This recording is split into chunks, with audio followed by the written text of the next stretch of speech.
Hello 12th class, how are you? I hope that you will be fine and I welcome you to your YouTube channel Career Launcher Academy. Today we are going to discuss your very important and very didactic and very touching lesson that belongs to your Flamingos book, and the name of the lesson is Lost Spring Stories of Stolen Childhood.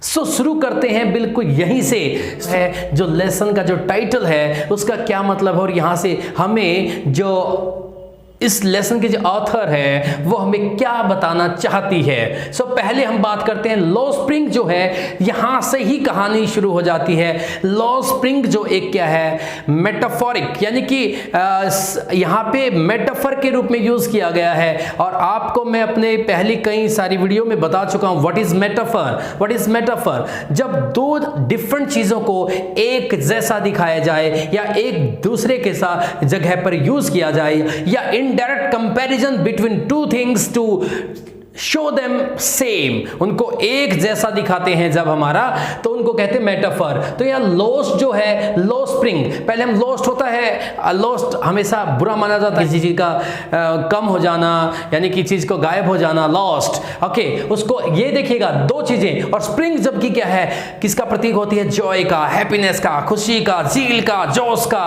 उत्साह का, ठीक है, enthusiasm का। तो ये हमारा देखिए यहाँ पे क्या कहना जाता है, लॉस्ट यानी कि लॉस्ट यानी कि खुशी का गुम हो जाना, happiness, you know very well, happiness का खुश हो मतलब गुम हो जाना। यहाँ पे हैप्पीनेस गम हो गई है, जॉय, एंथुजियाज्म, जील, जस्ट, ये सब कुछ क्या हो गया है, खत्म हो गया है। यानी कि लेसन खुद, लेसन का जो टाइटल है ना वो खुद बता रहा है कि इस लेसन में कुछ ऐसा होगा जिसमें क्या है, क्या चुरा लिया गया, क्या है, क्या गुम हो गया है, खुशी गुम हो गई है, उत्साह, ठीक है, जोश, साहस, ठीक है, ये सारी चीजें खत्म हो गई हैं। और आगे देखिए क्या लिखा है, stories of stolen childhood, stories, कहानियां, ऑफ स्टोलन, चुराए गए बचपन की, बचपन को चुरा लिया गया है, बचपन को चुरा लिया। स्टोरीज, इससे ये भी पता चलता है कि इसमें हम दो स्टोरी पढ़ेंगे, एक नहीं है। सेकंड चीज ये पता चलती है कि कौन सी कहानी पढ़ेंगे जिसमें चुरा लिया गया है बचपन को, यानी चुराया हुआ बचपन, स्टोलन चाइल्डहुड। यहाँ पे वर्ब को क्या किया गया है, यूज किया है एज एन एडजेक्टिव, तो ये पास्ट पार्टिसिपल, अर्थात जिनका बचपन चुरा लिया गया है। अर्थात ये कहानी, ये जो आपका जो लेसन की जो स्टोरी है, जो कहानी है वो हमें क्या बताती है, उससे पहले, उसको जानने से पहले हम जानते हैं डिडक्टिक लेसन को, टचिंग लेसन को लिखा किसने है, लिखा है किसने, एनीस,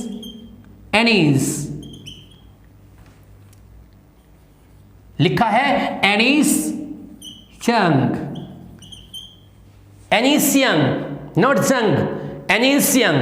तो ये लिखा है एनीस यंग ने। तो इसको यहां पे जो लेखिका है, जो राइटर है, हमें क्या बताना चाहती है, क्या दिखाना चाहती है, पहले आप जानिए। को जाना जाता है as a author, as a journalist, as a columnist, यानी कि कॉलम, यानी कि किस अखबार समाचार पत्र में जो कॉलम लिखे जाते हैं, ठीक है, उनके लिए इनको जाना जाता है। और इनको जो इनका वेल नोन जो क्रिएशन है, जिस वर्क के लिए इनको जाना जाता है वो है अनवेलिंग इंडिया, जो कि 1987 में लिखा गया और जिसका सीधा सीधा लेना देना किससे है, वुमन से। What is the condition of the woman in India, तो उससे रिलेटेड है। उसके बाद इनको बहुत ज्यादा प्रसिद्धि मिली। तो अभी देखते हैं कि यहां पर ये जो हमारा सिंबॉलिक, ये सिंबॉलिक यानी कि सिंबल है, जो स्प्रिंग है, बसंत जो है, वो खुशहाली का प्रतीक है, सिंबल है। लॉस जो है उसको पता ही है, वो नुकसान का, घाटे का प्रतीक है। तो यहाँ पे हम क्या पढ़ेंगे इसके अंदर, जिसका मतलब ये टाइटल ऐसा देने की ऑथर को या लेखिका को ऐसा मतलब देना पड़ा इसको टाइटल, तो इसके पीछे क्या कहानी है। तो मैं बिना देरी किए आपको बताना चाहता हूँ कि यहाँ पे जो लेखिका है, जो ऑथर है, जो राइटर है, उसका कंसर्न है, उसकी चिंता का विषय क्या है, उसका सीधा सीधा किससे लेना है, वो चिंतित है उन बच्चों के भविष्य को लेकर के जो बच्चे बचपन से बेटा क्या है काम करना शुरू कर देते हैं। तो ये जो कहानी है ये उन बच्चों के बारे हैं जो चाइल्ड लेबर का शिकार हैं, यानी कि जो हमारे बाल श्रम का शिकार हैं, उनके ऊपर ये कहानी लिखी गई है। और उन्हीं का बचपन अर्थात स्टोलन, यहाँ पे stories of stolen childhood, stories of stolen childhood अर्थात उनका बचपन उससे चुरा लिया गया है। बचपन होता है मौज मस्ती के लिए, बेफिक्री के लिए, खेलने कूदने के लिए, पढ़ने के लिए। ना वो पढ़ पाते हैं, ना वो खेल पाते हैं, ना उनको पूरा खाना मिलता है। तो ऐसे इंडिया में कितने सारे बच्चे हैं, ऐसे इंडिया में कितने सारे बच्चे हैं। तो आप जो बच्चे आज आप YouTube पे जो मेरी वीडियो देख रहे हैं, जिनके पास स्मार्टफोन है, इंटरनेट है, घर वाले प्राइवेट स्कूलों में या सरकारी स्कूलों में पढ़ाते हैं, आपके पास सुविधाएं हैं और आप अपने आप को बहुत ही भाग्यशाली मानिएगा। तो इस लेसन की जो स्टोरी है बहुत टचिंग है, आपने हृदय स्पर्शी है। तो उन बच्चों के बारे में सोचिएगा जिनको बचपन से ही वो चीजें नहीं मिली जो एक बच्चे को मिलनी चाहिए। तो उसी के ऊपर यह कहानी लिखी गई है। The first story belongs to, the first story belongs, हम आज इसमें आज के डिस्कशन में पहली एक स्टोरी को समझने की कोशिश करते हैं। द फर्स्ट स्टोरी जो है इस लेसन की, उसका लेना देना है सीधा किससे, एक लड़का है जिसका नाम है साहिब। क्या नाम है जिसका? साहिब। क्या नाम है? स्टोरीज ऑफ स्टोलन चाइल्डहुड में से एक स्टोरी किसकी है? साहिब की है। किसकी है? साहिब की। ये साहिब कौन है, कहां से आता है, आइए जानते हैं। ये साहिब जो है, साहिब रहता है सीमापुरी के अंदर। कहां पे रहता? सीमापुरी के अंदर रहता है। It is the outer part of Delhi is known as Seemapuri. This days you can say जो आउटर पार्ट ऑफ दिल्ली है, जहां पर बाहर से आए लोग जो रह रहे हैं, उस एरिया को क्या कहा जाता है? सीमापुरी। ठीक है, यानी outer part of Delhi is known as Seemapuri. और वहीं पर ये जो साहिब है, बच्चा जो है वहां से बिलोंग करता, वहां पे रहता है। Most of the people who are living there, जो लोग ज्यादातर वहां पे रहने वाले जो लोग हैं ना, दे आर रेग पिकर्स। कौन है वो? रेग पिकर्स हैं। अर्थात उनका जो रोजी रोटी है, जो उनका काम काज है, वो क्या है? वो क्या है? कूड़ा करकट उठाना, यानी कि प्लास्टिक, बोतल, पेपर, इनको उठाकर बेचना, और इसी से उनकी क्या चलती है? रोजी रोटी चलती है। उसी परिवार का हिस्सा है साहिब। और Sahib really belong to India? No. जो साहिब की फैमिली है, बहुत साल पहले वो कहां से आए थे? कहां से? बांग्लादेश से। कहां से आए थे? बांग्लादेश से। बांग्लादेश में कहां से आए थे? ढाका, जो बांग्लादेश की राजधानी है। वहां से आने का इनका क्या कारण था? Why they shifted to India and settled into the outer part of Delhi that is known as Seemapuri, जिसको सीमापुरी के नाम से जाना जाता है। Why this settled over there, वहां पर क्यों हो गए सेटल? क्योंकि इनका जो वहां पर एरिया था वो बहुत खुशहाल था, हरा भरा था। लेकिन ड्यू टू द फ्लड्स, बाढ़ के कारण, and you can say that due to the natural calamities, मतलब क्या है? प्राकृतिक आपदाओं के कारण उनको हर बार, हर साल नुकसान पर नुकसान उठाना पड़ता था, जिस कारण से उनको अपना घर छोड़ना पड़ा और वो इंडिया में आकर के दिल्ली के आउटर पार्ट में सेटल हो जाते हैं, जहां पर सिर्फ और सिर्फ गंदी बस्तियां हैं, सिर्फ झुग्गी झोपड़ियां हैं, और जहां पर जो रहने वाले लोग वो क्या हैं? रेग पिकर्स हैं। तो अब तक आप जाने जो ये हमारा मेन कैरेक्टर है, जिसका नाम क्या है? साहिब। ठीक है, आगे बात करेंगे इसके फुल नेम की भी, जिसका नाम है साहिब। ठीक है, ये कहां से बिलोंग करता है? Basically his family belong to Bangladesh हैं, और अब कहां पे रहते हैं? Now they are living in outer part of Delhi that is known as Seemapuri में रहते हैं। And most the people who are living there are engaged, वो संबंधित हैं किससे? रेग पिकिंग से, है ना, वो करते हैं। तो रेग पिकिंग ये करता है बच्चा, ये भी, यानी कि बचपन में इसको पढ़ने की सुविधा नहीं मिली है, ये बच्चा भी क्या करता? औरों की तरह कमर पे बोरा उठाता है और एक बहुत बड़ी फौज के साथ, बच्चों की एक बहुत बड़ी फौज के साथ हर रोज निकल पड़ता है कूड़ा करकट उठाने के लिए। जो सीमापुरी में जो लोग रहते हैं उनके लिए मायने अलग अलग हैं रेग पिकिंग के। जो बड़े हैं, बड़े जो लोग हैं ना, उनके लिए क्या मायने हैं? उनके लिए गार्बेज क्या है? गोल्ड है। ठीक है, गार्बेज इज गोल्ड, और मतलब क्या कह सकते हैं? डेली ब्रेड है उनका। गार्बेज भी उनके लिए गोल्ड है, उनका डेली ब्रेड है, the roof over their head है। ठीक है, और उनकी रोजी रोटी सब कुछ वही है। यानी कि अगर आप सीमापुरी में रहने वाले लोगों से जाके पूछो रेग पिकिंग आपके लिए क्या है, बड़े लोगों से पूछोगे तो वो क्या कहेंगे? दे थिंक दैट कि ये हमारी रोजी रोटी है, हमारे सिर के ऊपर जो छत है ना, चाहे वो कैसी भी है, वो कैसी भी है, वो किसके कारण है? रैग पिकिंग, यानी कि सिर के ऊपर छत रैग पिकिंग, खाना रैग पिकिंग, यानी कि उसी से मिल रहा है। यानी कि रैग पिकिंग का मतलब ये कूड़ा करकट खाते नहीं, जो उसको बेच के, यानी कि उनके लिए मतलब क्या है, मायने क्या है, लाइवलीहुड उनकी वही है, आजीविका वही है, ठीक है। और क्या उनके लिए क्या है, उनका जो डेली ब्रेड भी वही है, ठीक है, उनकी सिर के ऊपर छत भी वही है, तो उनके लिए मायने हैं। और बच्चों के लिए मायने कुछ हैं। बच्चे क्या समझते हैं रैग को? थिंग्स रैप्ड इन वंडर, है ना। जब ये कूड़ा करकट में हाथ मारते हैं ना, कई बार को 1 का सिक्का, 10 का नोट, कोई गला सड़ा फल मिल जाता है, तो उनको ये लगता है कि पता नहीं कूड़ा करकट क्या है, इसमें कुछ, जो कूड़ा करकट है उनके लिए क्या है, चमत्कारिक चीज है। कैसी चीज है? चमत्कारिक चीज है। तो उसके बाद देखिए बच्चों क्या है, इनके जो घर है ना वो मिट्टी के बने हुए हैं, जो वहां पे रहते हैं लोग, घर किसके बने हुए हैं? मिट्टी के बने हुए हैं। लेकिन और उनकी जो छत है या तो बेटा तरपाल, जिसको तारपुलिन बोलते हैं, या टीन की बनी हुई है। And they have no running water, ना तो पीने का पानी है, ना ड्रेनेज, ना नालियां हैं, ना सीवरेज है। लेकिन लेकिन लेकिन आपको जान के हैरानी होगी कि जो पॉलिटिकल सिस्टम है इंडिया का, उसने इसको कैसे क्या किया, राशन कार्ड है, वोटर कार्ड है, ताकि वोट डाली जा सके। क्योंकि लोकतंत्र में हर एक व्यक्ति की वोट की कीमत एक होती है, चाहे वो गरीब हो या अमीर हो, तो उनकी वोट तो कीमती है किसी भी सरकार को बनाने के लिए। लेकिन उनके लिए सुविधाएं नहीं है। उनके लिए क्या नहीं है? सुविधाएं नहीं है। एज द लेसन सेज या as the lesson tells us, जैसे में बताता है, उनके राशन कार्ड है, उनके पास वोटर कार्ड है, बट उनके पास कोई पक्के मकान नहीं है, और वो इसके अलावा रैग पिकिंग के अलावा कुछ जानते नहीं है। एज द स्टोरी स्टार्ट्स, जैसे कहानी शुरू होती है, तो ये जो साहिब है, ये एक बच्चों की, यानी कि रैग पिकर्स की फौज के साथ कहां पे जाता है? लेखिका जहां रहती है उसके पड़ोस में जाता है। कहां पे जाता है? लेखिका जहां पर रहती है उसके पड़ोस में जाता है हर रोज। और क्या करता है? गार्बेज डंप, यहां पे जहां पे हम गार्बेज को डालते हैं, कूड़ा करकट का ढेर, ठीक है, तो उसके यहां पर जाके उसको क्या कहता है, स्कॉच करते हैं, खोजते हैं, कुरेदते हैं, देखते हैं, ढूंढते हैं, उसमें जो चीजें बिक सकें वो चीजें ढूंढते हैं इसमें। तो इनको कई दिनों के बाद जानने के बाद, कई बार देखने के बाद, जब जान पहचान सी थोड़ी हुई, तो लेखिका ने जो ऑथर हैं, उन्होंने पूछा एक बच्चे से, साहिब से पूछा, व्हाट्स योर नेम, बेटा आपका नाम क्या है? तो उसने बड़े खुश से, बड़े गर्व से बताया, my name is Sahib Alam, my name is Sahib Alam, my name is Sahib Alam, कि मेरा नाम क्या है? साहिब आलम है। जबकि इस बच्चे को अपने नाम के अर्थ का, मीनिंग का नहीं पता है। तो यहां पर एक क्वेश्चन आपका ये बनता है, पहला क्वेश्चन, कि what is the full name of Sahib? Sahib का फुल नेम क्या है? साहिब का फुल नेम क्या है? The full name of Sahib is Sahib Alam. And एक और बात यहां पे बनते है, क्वेश्चन बनता है, what is the irony in his name? उसके नाम में क्या विडंबना है? क्या विडंबना है ना? तो मतलब विडंबना तो ये है कि साहिब आलम का मतलब होता है ब्रह्मांड का मालिक, Lord of universe, Lord of universe, ब्रह्मांड का मालिक। नाम में विडंबना क्या है? कि जैसे प्रिंस किसी का नाम रख दे और उसके पास खाने को कुछ ना, नाम में राजकुमार और खाने को कुछ नहीं है, पढ़ने को नहीं है, कुछ नहीं है बेचारे के पास, तो इस प्रकार से कहते हैं विडंबना है उसके नाम में। तो लेखिका को बड़ा अजीब लगता है कि जब उसके नाम का मीनिंग, क्योंकि तो बड़े हैं, जानते हैं अच्छे से कि नाम का मीनिंग क्या है, तो उसने ना हुआ तो लेखिका ने इनसे पूछा, भाई कि आप जूते क्यों नहीं डालते? तो जूते ना डालने का भी यहाँ पे इनको एक्सक्यूज है।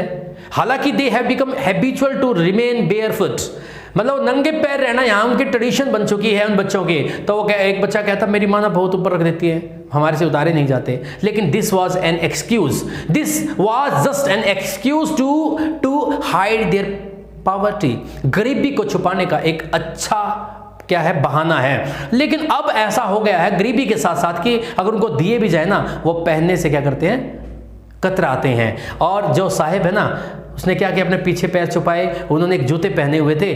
जब लेखिका ने जूतों के बारे में बात की तो उसमें से क्या था, पैर का अंगूठा निकला हुआ था, है ना। पैर का जब हम फट जाते हैं अंगूठा, यानी कि वो किसी कूड़ा करकट के ढेर पर पड़े होंगे, किसी अमीर बच्चे ने उनको पहनने से इनकार कर दिया होगा और साहिब को वो मिल जाना और वो पहन लेना, it was not less than the dreams come true, मतलब सपना साकार होने से कम नहीं था बच्चे के लिए। जिस बच्चे के पास जूते ना हो और उसको फटे हुए मिल जाए तो वो उसके लिए बहुत मायने रखते हैं, बहुत ज़्यादा मायने रखते हैं। तो उसने, लेखिका ने पूछा उस बच्चे से कि why do you not go to school, आप स्कूल क्यों नहीं जाते? तो बच्चा रिप्लाई करता, ma'am there is no school in our neighbourhood, हमारे पड़ोस में कोई भी स्कूल नहीं है। हाफ जोकिंगली, मजाक में ही ऐसे कह देती है, if I start a school will you come, क्या आप आओगे अगर मैं स्कूल को शुरू करूं तो क्या होता है, बच्चा कहता है यस मैम, डेफिनेटली, बड़े खुशी के साथ हम आएंगे। तो इस प्रकार से चलता रहता है। एक दिन बच्चा लेखिका को देखते ही उसकी तरफ दौड़ के आता है उसकी तरफ और पूछता ma'am is your school ready, क्या आपका स्कूल तैयार हो गया? तो लेखिका को अपने खोखले वादे के ऊपर बहुत एम्ब्रेसमेंट, बहुत ही शर्मिंदगी महसूस होती है। क्यों? क्योंकि लेखिका ने तो उसके जो वादे का कोई मीनिंग नहीं था, स्कूल बनाना इतना आसान काम नहीं है, तो वो अपने आप को टालने के लिए कह देती बेटा it takes a lot of time to build a school को बनाने में बहुत समय लगता है। तो बच्चा है ना, बच्चा मान लेता कि हाँ शायद लगता होगा, ऐसा होगा, ठीक है। तो यहां पर उसको लगता है कि हाँ समय लगता होगा। तो इस प्रकार से लेखिका ये कहना चाहती है कि ऐसा मैंने उनके साथ नहीं किया, ऐसा बहुत बार इन बच्चों के साथ बहुत बार झूठे खोखले वादे किए जाते हैं, ऐसा मैंने नहीं किया, ऐसा इनके साथ अक्सर होता रहता है। जो भी पॉलिटिकल पार्टीज हैं, जो रिप्रेजेंटेटिव हैं जो पार्टीज के, वो आते हैं वोट के चक्कर में और खोखले वादे करके चले जाते हैं, लेकिन पूरा कोई नहीं करता है। आपको इनके जो पड़ोस में बच्चों, इनके पड़ोस में एक क्लब है, साहिब के पड़ोस में क्या है, क्लब है। एक एपिसोड छूट गया था मेरे से, वो बता देता हूं कि इनके पड़ोस में एक क्लब है, ठीक है, और उस क्लब में अमीर बच्चे खेलते हैं, ठीक है, टेनिस खेलते देखते हैं, जो कि वो गेम बहुत महंगा है, जो साहिब की पहुंच से बाहर है। जो इनकी बस्ती की तरफ उसका जो गेट है उसको बेटा तारों से बांधा, फेंस्ड है, अर्थात no entry allowed from the people who are living in that area, उनके लिए तो रिस्ट्रिक्टेड है उसके अंदर जाना। तो उसमें क्या है, बाड़ लगा रखी है तार से, और वो बेचारा वहां खड़ा देखता रहता है। कौन देखता है? साहिब उस गेम को देखता है। शायद इच्छा तो हर एक बच्चे की होती है कि मैं खेलूं, मैं बड़ी कारों में बैठूं, जो भी इच्छाएं सब बच्चों की होती हैं, ऐसी उसकी भी इच्छा है। जो गेटकीपर है वहां पे बेटा, वो बड़ा ही काइंड व्यक्ति है, दयालु व्यक्ति है। वो और बच्चों के चले जाने के बाद साहिब को अलाउ करता है, और साहिब अंदर जाके क्या करता है, खेल लेता है, और उसको बड़ी संतुष्टि मिलती है। तो यहां पर एक क्वेश्चन आ सकता है कि what kind of person was the gatekeeper? The gatekeeper was a very kind person, ठीक है, क्योंकि वो अलाउ करता है क्योंकि शायद वो भी कोई गरीब परिवार से संबंध रखता है, और वो जानता है गरीब के बच्चों की व्यथा को जानता है, दुख को जानता है, प्लाइट दुर्दशा को जानता है, और उनकी इच्छाओं को जानता है। तो वो साहिब को खेलने के लिए अलाउ कर देता है। तो जब एक दिन फिर लेखिका को मिलता है Sahib, he has a canister in his hand, उसके हाथ में एक बर्तन था, ठीक है, और he was going towards the milk booth. लेखिका ने पूछा वेयर आर यू गोइंग, आप कहाँ जा रहे हैं? तो उसने बताया साहिब ने कि I am going to the milk booth to collect milk, मैं दूध लेने के लिए मिल्क बूथ पे जा रहा हूँ। Now I am working at a tea stall, आजकल मैं एक टी स्टॉल पे काम कर रहा हूँ, and the owner of the tea stall pay to me, देते हैं, the owner of the tea stall pays to me 800 per month, मुझे 800 रुपये पर मंथ देते हैं, and the meal for the two both hand, मतलब दोनों वक्त का खाना और 800 रुपये देते हैं। लेकिन आज लेखिका को ऐसा देख करके, साहिब का ऐसा देख करके बहुत दुख होता है। जब इतना दुख तब लेखिका को नहीं हुआ था जब साहिब ने अपनी कमर के ऊपर बोरा उठाया हुआ था। क्योंकि वो बोरा क्या था, खुद साहिब का था, साहिब का अपना था, और साहिब अपना खुद का मालिक था। जितना कमाता था उससे खर्च कर लेता था, खा लेता था, कुछ कर लेता था। लेकिन अब साहिब का वो बोरा जो इतना बड़ा होता था, जिसमें बहुत सारा कूड़ा करकट वो भरा होता था, वो हल्का लगता था। आज उस बर्तन से वो बर्तन ज्यादा भारी लग रहा है, जिसके अंदर वो क्या है, दूध लेने के लिए आया है। क्योंकि अब साहिब के चेहरा क्या खो चुका है, केयर फ्री लुक हो चुका है। अब उसके चेहरे पर कोई रौनक नहीं है। मतलब क्या है, now sahib is no longer his own master, साहिब अपना खुद का मालिक अब नहीं रहा। He will have to follow, उसको फॉलो करना पड़ेगा the rule regulation setup by the owner of the tea stall. Tea stall का मालिक जो भी रूल रेगुलेशन लागू करेगा वो उसको फॉलो करने पड़ेंगे। और इसी कारण से आज उसका चेहरे की रंगत उड़ी हुई थी, चेहरे पर खुशी नहीं थी। और लेखिका को भी यह देखकर बहुत दुख होता है कि एक बच्चे ने परिस्थितियों के सामने क्या किया, एक बच्चे ने अपनी परिस्थितियों के सामने क्या किया, घुटने टेक दिए। क्या कर दिया, घुटने टेक दिए। तो इस प्रकार से एक बार रिवाइज करते हैं। ये पहली स्टोरी हमें जो अभी तक सीखी कि जो ये स्टोरी है, इसका जो मेन कैरेक्टर है, जो प्रोटैगनिस्ट है, जिसकी चारों तरफ ये कहानी घूमती है, उसका नाम है साहिब, और उसका पूरा नाम है साहिब साहिब आलम। और साहिब आलम प्रेजेंटली कहां पे रहता है? सीमापुरी में, that is the outer part of Delhi, and the most people who are living there belongs to the profession of rag picking, and they मतलब बेसिकली दे आर फ्रॉम कहां से हैं? ढाका से हैं, बांग्लादेश से हैं, क्योंकि वहां बाढ़ें बहुत आती थी, मतलब प्राकृतिक आपदाएं बहुत आती थी, जिस कारण से हरा भरा अपना खेत खलिहान छोड़कर यहां पे आना पड़ा। और बच्चों को उनकी माता ये बताती भी हैं कि हमारा वहां पे बहुत खुशहाल हुआ करता था। और सीमापुरी में वो रहते हैं तो वो क्या काम करते हैं? रेग पिकिंग करते हैं। क्या करते हैं? रेग पिकिंग करते हैं। और अब जो उनकी जो सुविधाएं की बात करें, अगर उनकी सुविधाओं की बात करें तो उनके पास ना तो बेटा ड्रेनेज है, ना रनिंग वाटर है, ना सीवरेज है, और उनके घर मिट्टी के बने हुए हैं, और उनकी छतें जो तारपुलिन जो है, तारपुलिन मोटा कपड़ा जिसको हम बोलते हैं, उससे बनी हुई हैं, और या टिन से बनी हुई हैं। तो आपको यहाँ से पता चला कि उनके पास सुविधाओं का अभाव है। हालांकि उनके पास उनके राशन कार्ड भी हैं और वोटर कार्ड भी हैं, just to collect their votes, उनकी वोट को इकट्ठा किया जा सके, so that they may be able to cast their vote, या अपनी वोट डाल सकें, इसलिए। ठीक है, सुविधाओं का अभाव है, वादे बहुत किए जाते हैं उनके साथ। उसके बाद जो ये लड़का साहिब आलम है, ये लेखिका को कहाँ मिलता है? इसके पड़ोस में कूड़ा करकट के ढेर पे, जहाँ से इनसे पूछती है कि आप पढ़ते क्यों नहीं, आपका नाम क्या है? इसका पूरा नाम क्या बेटा? साहिब आलम। ठीक है, ये बिलोंग, इसका मतलब क्या साहिब आलम का? द लॉर्ड ऑफ यूनिवर्स, ब्रह्मांड का मालिक। जबकि इसके पास पहनने के लिए कपड़े तक अच्छे नहीं है। और जब लेखिका इनके जूतों के बारे पूछती है तो जूतों के लिए बहाना बनाते हैं कि उनकी मम्मियाँ ऊपर रख देती हैं ज़्यादा, उनसे उतारे नहीं जाते, but it has become a tradition. ठीक है, ये उनके अंदर ट्रेडिशन बन चुकी है नंगे पैर रहना। तो लेखिका जब ये कहती है कि अगर मैं अपना स्कूल स्टार्ट करूं तो क्या तुम आओगे, तो ये बड़े खुशी से जवाब देता है साहिब कि मैं ज़रूर आऊँगा। और जब लेखिका उनको मिलती है एक दिन तो वो उस बात को पूछ भी लेता है कि ma'am if your school is ready, कि आपका स्कूल रेडी है क्या? लेखिका को बहुत दुख होता है कि उसने बच्चे के साथ खिलवाड़ किया उसकी भावनाओं से, कि उसने एक झूठा वादा किया।